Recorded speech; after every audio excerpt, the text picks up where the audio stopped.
Perkenalkan, nama saya Dinda Ramadanti dengan NPM 224111115 dari kelas MNJ 22B. Di sini saya akan menjelaskan tentang manajemen piutang. Pengertian piutang.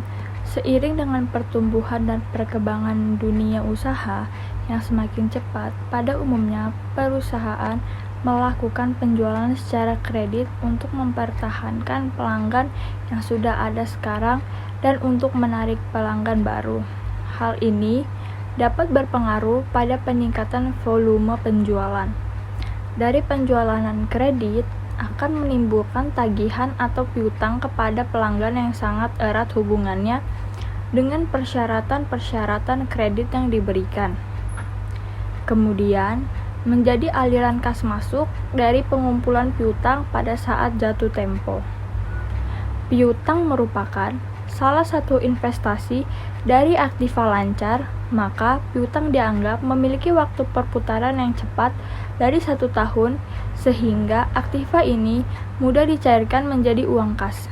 Pos piutang dalam neraca biasanya merupakan bagian yang cukup besar dari aktiva lancar, sehingga memerlukan perhatian yang cukup serius agar perkiraan piutang dapat diatur dengan cara yang seefisien mungkin.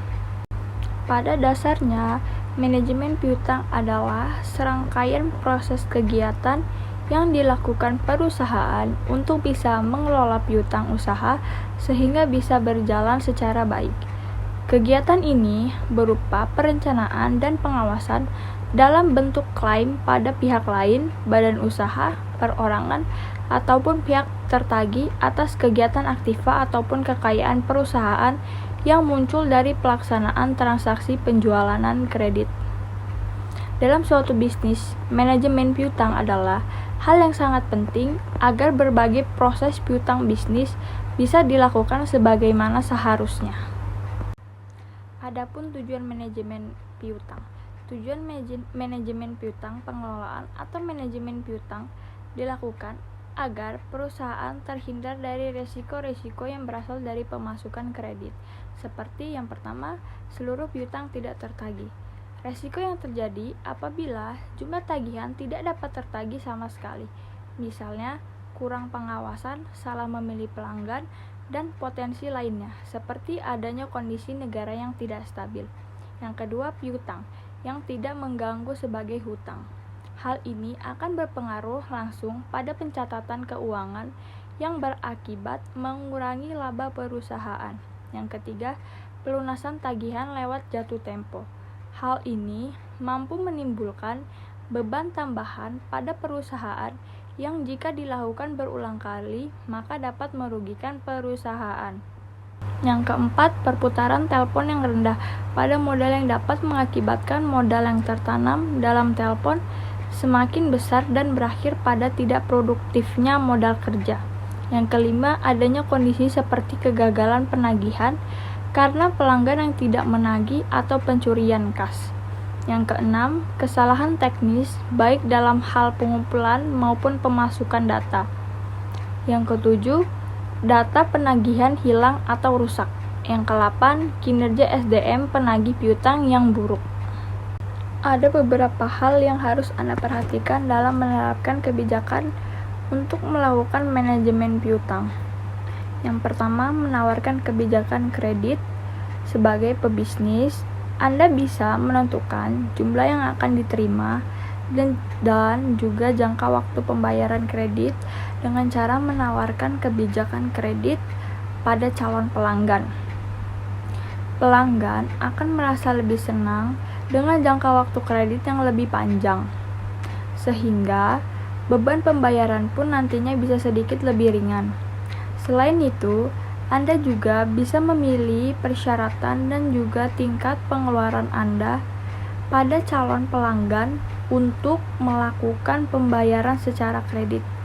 Yang kedua, membuat standar kredit. Dalam pengajuan kredit, Anda harus bisa membuat standar kredit yang baik. Standar kredit sendiri adalah kualitas kelayakan kredit calon pelanggan untuk bisa melakukan pengajuan kredit yang sesuai dengan ketentuan perusahaan.